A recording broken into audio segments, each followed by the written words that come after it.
오늘은 사랑은 여기 있으니 라는 제목을 가지고 여러분과 함께 하나님의 말씀을 나누고자 합니다. 요즘 이 한국 사회가 참 너무 어렵습니다. 경제적으로도 어렵지만 지금 서로 갈등과 반목이 너무 이제 심합니다. 여러분 광화문에 한번 나가보신 적 있으세요? 최근에? 광화문에 나가면 차가 너무 막혀요. 왜 그런가 하면은 시청 앞 광장에서 또 광화문 광장에서 지금 막 시위를 하잖아요. 반정부 시위를 하는데 얼마나 서로 그 불신과 반목이 대단한지요. 서로 막 그냥 막 쌍욕을 하고 막 그렇게 물리적으로 부딪히는 경우가 굉장히 많습니다. 유튜브를 보면은 야, 이 정말 이러다가 큰일 나겠다 이런 생각이 들 정도로 참 지금 갈등과 반목이 아주 극에 달하 있습니다. 우리 예수 믿는 사람들이라도 정말 좀 이성적으로 좀 자제를 해야 될 것 같고, 그리고 하나님 말씀에 우리가 좀 순종하면서 그렇게 살아야 되지 않을까 생각을 합니다. 오늘 사랑에 대한 이야기를 하려고 합니다. 복음서에 보면 예수님이 구약의 계명을 딱 두 개로 정리를 해주시죠. 첫째는 하나님을 사랑하라는 것이고, 두 번째는 이웃을 내 몸과 같이 사랑하라는 것입니다. 이 두 가지 계명이 공통점이 뭡니까? 사랑하라라는 것이죠. 그러고 보면 구약 성경 전체를 한 단어로 표현하자면 바로 사랑입니다. 또 요한복음 13장에 보면 예수님이 제자들한테 새 계명을 너희에게 주노니 서로 사랑하라 이렇게 말씀하십니다. 그러니까 예수님도 우리에게 계명을 주셨어요. 그 계명이 뭡니까? 서로 사랑하라죠. 그러니까 신구약 전체가 사실은 이 사랑하라는 이야기입니다. 자, 오늘 본문에서 사도 요한이 뭐라고 얘기하는가 하면 7절에 보니까 사랑하는 자들아 우리가 서로 사랑하자 이렇게 말합니다. 사랑하라 이거는 명령이지요. 사랑하라. 사랑하자는 뭡니까? 사랑하자는 권면이죠. 권면. 왜 사도 요한이 사랑하라 라는 말을 사랑하자 이렇게 말했을까요? 너희는 서로 사랑하라 예수님은 그렇게 말씀하셨는데 사도 요한은 우리가 서로 사랑하자 이렇게 말했습니다. 왜 그렇게 말했을까? 자, 그 다음에 뭐라고 얘기하는 거면 사랑은 하나님께 속한 것이니 사랑하는 자마다 하나님으로부터 나서 하나님을 알고 사랑하지 않는 자는 하나님을 알지 못하나니 이는 하나님은 사랑이심이라 이렇게 말했습니다. 여기 하나님은 사랑이시다. 여러분 이 말이 아주 의미심장한 말입니다. 이 말은 하나님은 사랑이 많으시다. 또 하나님은 긍휼하신 분이시다. 이런 의미잖아요. 그런데 원문을 좀 보면은요, 그런 의미기보다는 하나님은 사랑 그 자체시다 이런 뜻을 갖고 있습니다. 하나님은 사랑 그 자체시다. 하나님은 사랑이시다. 여기에는 두 가지 의미가 있습니다. 첫 번째는 이 사랑이라는 것이 근본적으로 우리 인간에게 속한 게 아니라는 겁니다. 이 사랑이라는 것이. 그러니까 사랑의 기원이, 그 사랑의 오리지널리티가 어디에 있는가? 바로 하나님께 있다. 이런 뜻을 갖고 있어요. 그러니까 하나님의 그 사랑이라는 것은 신적인 기원이 있다는 것입니다. 인간으로부터 나왔다는 게 아니죠. 두 번째는 그렇기 때문에 사랑은 아무나 하는 것이 아니라는 겁니다. 오직 하나님께 속한 자만이 사랑할 수 있다. 이런 뜻을 갖고 있어요. 여러분 그 노래 사랑은 아무나 하나 이런 노래 들어보셨어요? 태진아 씨가 부른 노래 사랑은 아무나 하나. 가사를 보니까 어느 누가 쉽다고 했나 이런 가사가 있어요. 여러분 진짜 사랑은 아무나 하는 게 아닙니다. 하나님께 속한 사람, 하나님을 아는 사람만이 사랑할 수 있습니다. 왜 그런가? 예수님께서 너희는 서로 사랑하라 라고 말씀하신다면 뭐라고 말씀하시는가 하면 내가 너희를 사랑한 것 같이 너희도 서로 사랑하라 이렇게 말씀하셨어요. 내가 너희를 사랑한 것 같이 누가 누구를 사랑했다는 겁니까? 예수님이 제자들을 사랑하셨다는 거죠. 그 사랑한 것처럼 너희도 서로 사랑하라는 겁니다. 요한복음 13장 1절에 보면 예수께서 자기가 세상을 떠나 아버지께로 돌아가실 때가 이런 줄 아시고 세상에 있는 자기 사람들을 사랑하시되 끝까지 사랑하셨다, 이렇게 나와 있습니다. 여기 끝까지 사랑하셨다는 게 뭘까요, 여러분? 죽을 때까지, 죽기까지 사랑하셨다는 겁니다. 여러분, 누구를 죽기까지 사랑해 보셨습니까? 죽기까지 사랑해 보셨어요? 사랑해 보셨으면 이 자리에 없겠죠. 벌써 죽었겠죠. 그러니까 서로 사랑하라, 이게 쉬운 말입니까? 어려운 말입니까? 어려운 겁니다. 자기 목숨을 내놓을 만큼 사랑해 보지 않은 사람은 너희는 서로 사랑하라, 이렇게 말할 수가 없습니다. 이런 명령이거든요. 이게 사랑하라는 게. 사랑하라는 명령을 함부로 할 수가 없어요. 그래서 오직 서로 사랑하라, 이 말은 예수님만이 할 수 있습니다. 그래서 요한은 서로 사랑하라 이렇게 말하지 않고 우리가 서로 사랑하자 이렇게 말하는 것입니다. 자, 그런 의미에서 사랑은 아무나 할 수 없습니다. 오직 예수님의 사랑이 뭔지를 아는 사람, 그 예수님의 사랑을 받아본 사람만이 서로 사랑할 수가 있습니다. 여러분 어떠세요? 사랑해 보셨습니까? 누구를? 어떤 한 사람을 사랑해 보셨어요? 예수님처럼? 우리가 보통 이 사랑을 감정이라고 생각합니다. 감정. 그래서 사랑이라고 하면 남녀 간의 사랑, 또 연인들 간의 그런 애틋한 감정, 그 사랑의 감정을 이야기를 합니다. 참 재미있는 게 성경에 보면 창세기에 하나님께서 하와를 만드시잖아요. 근데 아담이 이제 자고 있을 때 아담을 깊이 잠들게 한 다음에 거기서 이 갈비뼈를 꺼내서 하와를 만들었다, 이렇게 나와 있잖아요. 근데 재밌는 게 말이죠, 제가 그 유튜브를 보니까 이 사람의 이 뼈가 있잖아요. 뼈가 남자가 여자보다 하나가 이 갈비뼈가 적대요. 갈비뼈가. 여자가 갈비뼈가 하나 더 많다라는 거예요. 그리고 또 놀라운 게 이 사람의 갈비뼈 중에 가장 밑에 있는 그 뼈가 횡격막 바로 위에 있는 뼈잖아요. 그 갈비뼈. 그게 희한하게 다른 뼈들은 이게 자르면은 자라질 않는데요. 근데 이 갈비뼈, 그 횡격막 밑에 있는 그 갈비뼈는 잘라도 그게 자라난답니다. 뼈가 자라난대요. 희한하지 않으세요? 사람들, 연인들을 보면 어때요? 서로 이렇게 끌어안고 있잖아요. 자꾸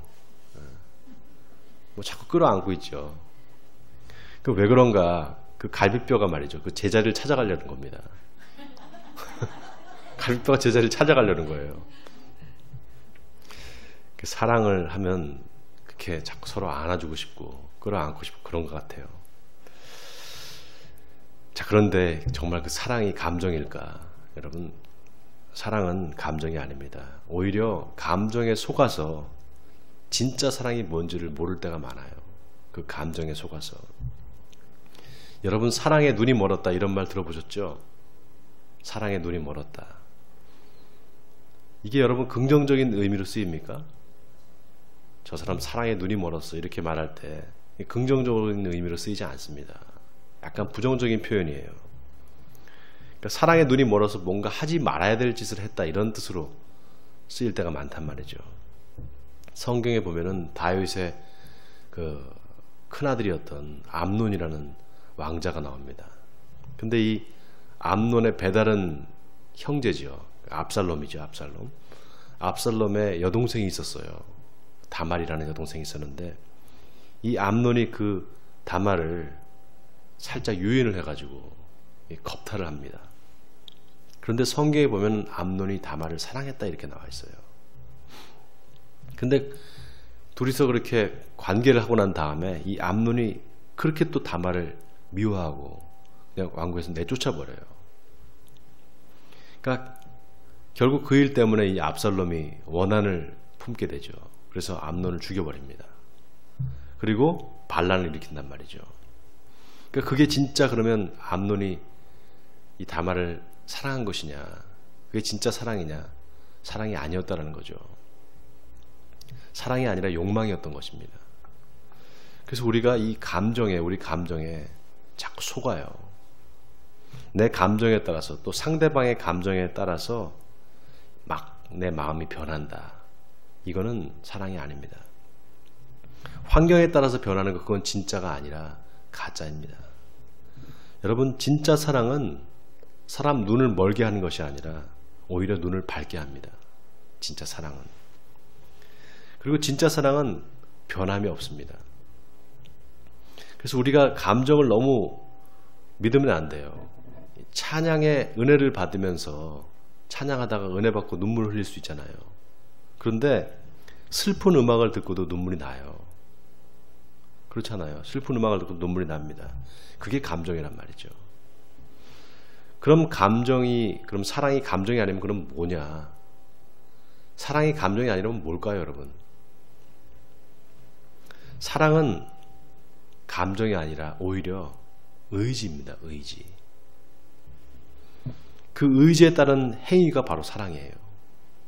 자, 오늘 본문에서 요한이 뭐라고 하는가? 우리 같이 10절을 같이 한 목소리로 읽어보겠습니다. 10절입니다. 시작. 사랑은 여기 있으니 우리가 하나님을 사랑한 것이 아니요 하나님이 우리를 사랑하사 우리 죄를 속하기 위하여 화목제물로 그 아들을 보내셨습니다. 자, 여기 우리가 하나님을 사랑한 것이 아니라 하나님이 우리를 사랑하셨다. 여기에 아주 깊은 영적인 의미가 숨겨져 있습니다. 여러분, 누가 여러분을 좋아하고 막 따르고 사랑하는 사람이 있다고 생각해 보세요. 그 사람을 사랑하는 것은 어려운 일이 아닙니다. 쉬운 일이에요. 그런데 누가 여러분을 막 미워하고 싫어한다고 생각해 보세요. 그 사람을 사랑할 수 있겠습니까? 쉽지 않은 일입니다. 우리가 하나님을 사랑한 것이 아니라 하나님이 우리를 사랑하셨다는 의미가 바로 그 의미를 갖고 있어요. 하나님을 떠나서 불순종하고 대적하는 사람들을 하나님이 사랑하셨다는 겁니다. 여기에는 뭐가 있는가? 바로 하나님의 의지가 있어요. 여러분, 이게 중요합니다. 하나님이 그런 사람들을 사랑하시기로 마음 먹으시고 결단하셨다는 겁니다. 누가 나를 싫어하는데 내가 그 사람을 사랑할 수 있어요? 너 나 싫어? 그럼 나도 너 싫어. 네 마음대로 해. 이게 바로 사람의 감정입니다. 그런데 보세요. 저 사람이 왜 나를 이렇게 싫어할까? 내가 뭘 잘못한 게 있나? 이렇게 생각하면 어떻게 됩니까? 내가 그 사람한테 관심이 있다는 거잖아요. 저 사람이 나를 싫어하면 내가 왜 그렇게 저 사람이 나를 이렇게 싫어할까? 내가 뭘 잘못한 게 있나? 이렇게 생각하는 것 자체가 그 사람한테 관심을 받고 싶은 거잖아요. 아예 관심이 없으면은 뭐 그 사람이 날 좋아하든 싫어하든 전혀 상관이 없습니다. 자, 그런데 보세요.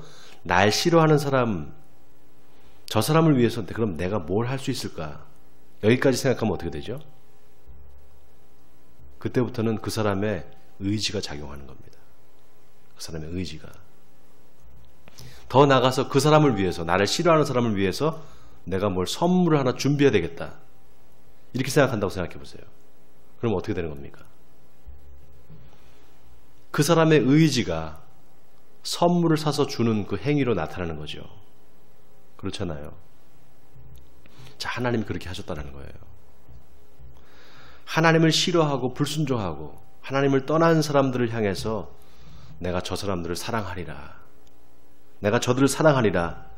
하나님이 의지를 가지고 하나님이 사랑하기로 결심하셨다는 겁니다. 그리고 그 의지를 어떻게 보여주셨는가? 자기 아들을 보내서 십자가에 죽게 하셨다는 거예요. 자, 그런데 왜 그렇게 하나님이 자기 아들을 보내서 죽게 하셨는가? 자, 오늘 구절을 보세요. 본문 구절에. 하나님의 사랑이 우리에게 이렇게 나타난 바 되었으니 하나님이 자기 독생자를 세상에 보내심은 그로 말미암아 우리를 살리려 하심이라. 자, 하나님이 자기 독생자를 보낸 이유가 뭐라고요? 우리를 살리려고. 우리를 살려주시려고 그렇게 했다는 겁니다. 자, 하나님 우리를 살리려고 그 아들을 보내서 죽게 한 거, 바로 그게 사랑이라는 거예요. 사랑의 본질은 여기 있다는 겁니다. 아버지한테 한 아들이 있는데 그 아들이 맨날 술을 먹고 방탕한 생활을 하는 거예요. 그러다 하루는 차를 가지고 음주운전을 한 거예요. 술을 먹고. 교통사고가 났습니다. 그래서 구급차에 실려서 응급실에 갔는데 이제 크게 다쳐서 뭐 엄청난 그 상처가 나서 이제 과다출혈로 죽게 생긴 거예요. 빨리 피를 수혈받지 않으면 죽게 됐다 한번 생각해 보세요. 근데 그 아버지가, 그 아들의 아버지가 그 소식을 듣고 병원에 온 겁니다. 그래서 그 아들을 위해서 자기 피를 아버지가 수혈을 해준 거예요. 그러다가 그만 그 아버지가 수혈하다가 갑자기 쇼크가 와서 죽었다고 한번 생각해 보세요. 그 아들을 살리려고 하다가 아들이 깨어나 보니까 아버지가 자기를 살리려고 수혈하다가 죽은 겁니다. 옆에 죽어서 누워 있는 거예요. 여러분, 그 아버지가 그 아들을 살리려고 보여준 행동, 그게 뭡니까? 그게 바로 아버지 사랑이지요. 그게 아버지 사랑 아니겠어요? 아들을, 내가 죽어가는 내 아들을 위해서 내 피를 수혈하리라, 이렇게 의지를 가지고 그 아버지가 행동한 거잖아요. 이게 아버지의 사랑입니다. 거기에는 아들을 살리겠다는 아버지의 의지와 행동이 들어있죠. 자, 그러면 그 아버지 때문에 다시 살아난 아들이, 아, 우리 아버지가 나 때문에 돌아가 주셨네. 아, 참 감사하네. 땡큐. 그렇게 할까요? 그 아들이? 한번 생각해 보세요, 여러분. 우리 아버지가 나를 살리려고 돌아가셨어. 내가 그래서 살았어. 아유, 감사해. 이렇게 할 아들이 없습니다. 진짜 아들이라면은. 만약에 그냥 땡큐, 고마워 이렇게만 하면 진짜 아들 아닙니다. 어디서 주워온 자식이지. 진짜 아들이면 그 아버지가 살아있을 때 그 아들한테 너 제발 술 먹고 좀 운전하지 말아라, 그렇게 계속해서 당부를 했다면 그 아들이 그 아버지가 죽은 사실을 보면서 미안하고 죄송한 마음이 들지 않겠어요?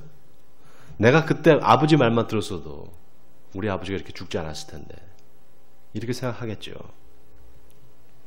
그리고 다시 내가 절대 음주운전 하지 말아야지. 그리고 음주운전 안 하는 게 그게 진짜 아들입니다. 자, 하나님의 사랑이 바로 그렇다는 거예요. 여러분, 예수님이 누굽니까? 예수님은 하나님의 아들이시잖아요. 하나님의 아들이라는 게 뭡니까? 하나님이 인간이 되셔서 오셨다는 거예요. 그러니까 오늘 본문에 하나님이 독생자를 세상에 보내서 우리를 살렸다, 이 말을 다시 말하면은 하나님이 직접 우리를 살리러 오셨다는 거예요. 그리고 우리를 살리려고 하다가 돌아가셨다는 겁니다. 이게 그 아버지가 아들을 살리려고 자기 피를 빼서 주다가 죽은 것과 뭐가 다릅니까? 똑같은 얘기입니다. 그래서 이 사랑이라는 것은 감정이 아니에요. 사랑은 의지와 행동입니다. 자, 그런데 그 아버지가 돌아가시기 전에 마지막으로 하신 말씀이 있다고 생각해 보세요. 유언으로 남긴 말씀이. 그게 서로 사랑하라, 이렇게 남겼다고 한번 생각해 보세요. 예수님이 돌아가시기 전에 제자들에게 하신 말씀이 있어요. 서로 사랑하라. 내가 너희를 사랑한 것 같이 너희도 서로 사랑하라. 이게 예수님의 마지막 유언이었습니다. 예수님의 십자가 사건이 바로 그 얘기를 하고 있는 거예요.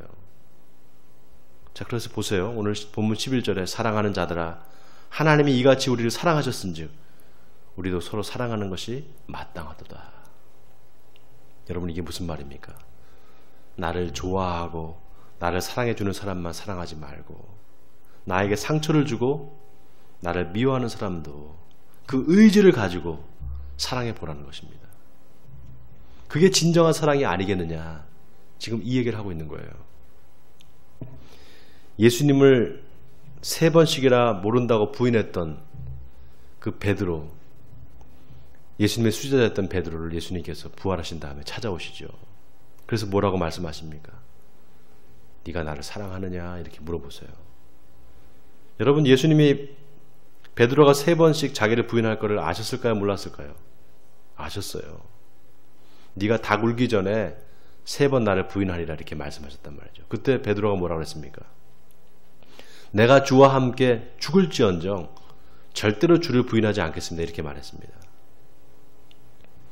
자, 그렇게 말했으면 예수님께서 이제 부활하신 다음에 베드로를 찾아왔을 때 너 왜 그랬어? 너 그렇게 배신하지 않겠다면서 너 왜 그랬어? 이렇게 물어볼 수 있잖아요. 근데 절대 그렇게 물어보시지 않았어요. 네가 나를 사랑하느냐 이렇게 물어보셨습니다. 왜 예수님이 거기서 네가 나를 사랑하느냐 이렇게 물어보셨을까요? 사랑이 뭔지, 사랑의 본질이 뭔지를 가르쳐 주려고 그렇게 물어보신 겁니다. 여러분, 예수님은 베드로를 처음부터 사랑하기로 결심하신 겁니다. 베드로를 처음부터 사랑하기로 결심하신 거예요.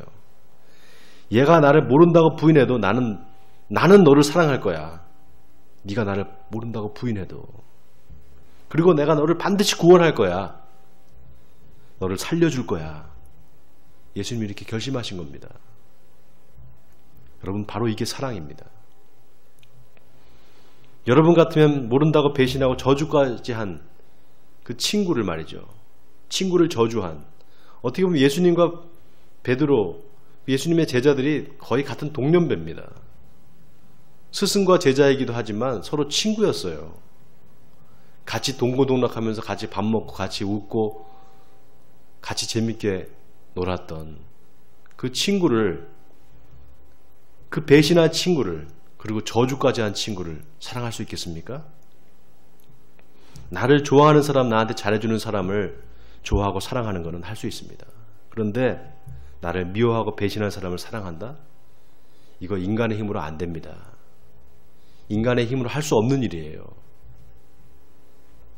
제가 목사지만 저도 마찬가지입니다. 저 속으로 미워하는 사람 많아요. 속으로 꼴보기 싫은 사람 많아요. 겉으로 표현을 안 할 뿐이지. 여러분이라는 얘기가 아니라 있습니다. 저기 여러 부류의 사람들. 그래서 사랑은 정말 아무나 하는 게 아니에요. 오직 하나님의 사랑, 그 예수님의 사랑을 아는 사람, 그 사랑을 받아본 사람만 남을 사랑할 수 있습니다. 여러분, 하나님이 우리 눈에 보이지 않잖아요. 하나님이 우리 눈에 보이지 않죠. 사랑도 마찬가지예요. 우리 눈에 보입니까, 사랑이? 안 보이잖아요. 하나님은 사랑이시다. 하나님 우리 눈에 안 보이는 것처럼 사랑도 우리 눈에 안 보입니다. 손으로 만질 수도 없어요. 그런데 사랑은 느낄 수가 있습니다. 느낄 수가 있어요. 하나님도 똑같아요. 하나님이 우리 눈에 보이지 않지만 하나님을 느낄 수는 있습니다. 어떻게 느낄 수 있는가? 우리가 서로 사랑할 때, 하나님을 느낄 수가 있어요. 자, 오늘 본문에서 요한이 뭐라고 합니까? 오늘 본문 12절에 보니까 어느 때나 하나님을 본 사람이 없으되 만일 우리가 서로 사랑하면 하나님이 우리 안에 거하시고 그의 사랑이 우리 안에 온전히 이루어지느니라. 자, 이 말은 우리가 서로 사랑하면 그 사랑하는 관계 가운데에서 하나님을 내가 느낄 수 있다, 이 말입니다. 오늘 제 이야기를 좀 여러분에게 드리고 말씀을 마치려고 합니다. 여러분 아시다시피 제가 국제결혼을 했잖아요. 국제결혼을 했단 말이죠. 제가 결혼할 때만 해도 국제결혼이 그렇게 많지가 않았어요. 그래서 참 힘들었습니다. 일본 처가에서 저를 엄청나게 반대를 해서 정말 그 결혼하기가 힘들었어요. 그러니까 제가 그때 학생 때였는데 열심히 알바를 해가지고 돈을 벌어가지고 그 비행기표를 마련해서 일본에 간단 말이죠. 가서 잠깐 만나고 이제 서로 좀 그 연애하는 거, 서로 사랑하는 그 관계를 이제 장인 장모님한테 좀 허락해달라, 만나는 거 허락해달라고 그렇게 하려고 몇 번 갔었는데 문전박대를 몇 번 당했어요. 그러니까 그러다 보니까 이제 마음에 오기가 생기는 거예요. 내가 이 여자랑 꼭 결혼해야지. 이 여자 아니면 안 되겠다. 그래서 그때 하나님한테 매달렸습니다. 청년 시절인데 그때 새벽 기도를 나가기 시작했어요. 그래서 하나님, 이 여자 아니면 안 됩니다. 이 여자랑 결혼하게 해주세요. 새벽마다 교회 가서 빌었습니다. 근데 하나님이 결국 제 기도를 들어주셨어요. 하나님이 제 기도를 들어주셨는 게 이 사모가 편지 한 장 써놓고 도망을 왔어요. 가출을 해서 한국으로 왔습니다. 그래서 결국 이제 결혼을 하게 됐어요. 결혼식 날 제 친구가 이제 축가를 불러주는데 눈물이 나더라고요. 보통 이 신부가 울잖아요. 근데 걔 결혼식은 신랑인 제가 울었습니다. 왜 울었는가? 아, 이제 결혼했구나. 그 안도감. 너무 반대를 했기 때문에 이 결혼을 과연 될까? 결혼했다는 그 안도감 때문에 제가 눈물이 났어요. 자, 그렇게 결혼한 게 엊그제 같은데 지금 따져보니까 올해가 결혼 23년째예요. 23년째. 연애 기간까지 합치면은 27년이 됐습니다. 제가 이번 주 설교를 준비하면서 이 사랑에 대해서 설교를 준비하면서 지난 과거를 제가 한번 돌아보게 됐어요. 근데 23년을 살았지만 우리 부부가 그렇게 한번 크게 싸워본 적이 없어요. 사이가 참 좋게 잘 몇 번 뭐 말다툼 한 적이 있는데 금방 또 이렇게 풀어집니다. 근데 만약에 저하고 사모가 예수님을 안 믿었다면, 하나님을 안 믿었다면 어떻게 됐을까? 아마 많이 싸웠을 것 같아요. 또 하나, 우리 이제 장인어른이 올해 이제 83세신데 장인어른이 제일 많이 반대하셨어요. 결혼을. 왜냐하면 외동딸이거든요. 그러니까 시집을 한국에 보내는 것 그 자체를 너무너무 힘들어하셨어요. 무척 반대를 하셨습니다. 근데 제가 결혼 승낙을 받을 때 뭐라고 말씀드렸는가 하면, 아버님이 아기꼬를 사랑하는 것보다 제가 더 사랑합니다. 제가 훨씬 더 사랑합니다. 이렇게 말했어요. 그랬더니 장인어른이 웃으셨어요. 그때 얼굴이 굳어져 있다가 제 그 얘기를 듣고 웃으셨어요. 제가 지금도 기억이 납니다. 근데 지금 생각해보니까 이게 말도 안 되는 얘기예요. 제가 딸을 키워보니까. 근데 그때는 뭐 그런 생각이 저런 생각이 없어요. 오직 이 여자랑 결혼해야 되겠다는 생각밖에 없었습니다. 그래서 제가 장인어른한테 약속한 게 있어요. 약속한 게 있습니다. 장인어른 될 사람은, 이제 그때는 장인어른이라고 부르진 않았지만, 아버님, 제가 돈으로 행복하게 호강을 시켜주거나 그렇게 한다고 말씀은 못 드리겠습니다. 그렇게 장담은 못 하겠습니다. 그러나 한 가지는 내가 꼭 약속할 수 있습니다. 그게 뭔가, 내가 내 평생 아낄 것만 사랑하겠습니다. 약속을 했습니다. 근데 지금 23년이 지났는데도 그때 약속한 게 아직도 기억이 나요. 그 장면이 꼭 또렷하게 기억이 납니다. 우리 부부가 23년을 같이 살면서 왜 싸울 일이 없었겠어요? 근데 좀 사이가 안 좋아질 때마다 그때 한 말이 생각나는 거예요. 계속해서 그 말이 생각나는 겁니다. 여러분, 그렇기 때문에 사랑은 감정이 아닙니다. 사랑은 의지요 행동입니다. 자, 그런데 그렇게 사랑해야지 해도 인간의 사랑이라는 게 완전하지가 않아요. 여러분 아마 겪어보셨을 거예요. 여러분도 아마 경험이 있을 겁니다. 내가 저 사람 사랑해야지, 아니 내가 참아야지 이렇게 하지만 그게 완전하지 않아요. 죽고 못 살 것 같아도 시간이 지나면 식습니다. 그 사랑이. 그래서 우리한테 뭐가 필요한가? 하나님의 사랑이 필요한 거예요. 우리한테 하나님의 사랑이 필요합니다. 왜냐하면 하나님의 사랑은 변함이 없기 때문에 그렇습니다. 하나님의 사랑은 변함이 없습니다. 왜냐? 하나님은 우리를 사랑하기로 결심하셨기 때문에 그래요. 하나님이 우리를 사랑하기로 결심하시고 그걸 행동으로 보여주신 분입니다. 하나님은 자기 아들을 우리한테 보내서 십자가에 죽게 했단 말이죠. 그 하나님의 사랑은 하나님의 의지에서부터 나온 겁니다. 그래서 사랑은 감정이 아니라 의지요 행동입니다. 원하기는 서로 사랑하시는 여러분 되시기 바랍니다. 주님이 우리를 사랑하사 자기 몸을 내어주신 것처럼 나를 좋아하는 사람만 사랑하는 것이 아니라 나를 미워하고 나를 적대시하는 사람도 사랑하시는 여러분 되시길 바랍니다. 그런데 이거 내 힘으로 절대 안 됩니다. 내 힘으로 안 됩니다. 오직 예수님의 사랑으로만 가능합니다. 오직 예수님의 사랑, 그 사랑을 받아서 아는 사람만 다른 사람을 사랑할 수 있습니다.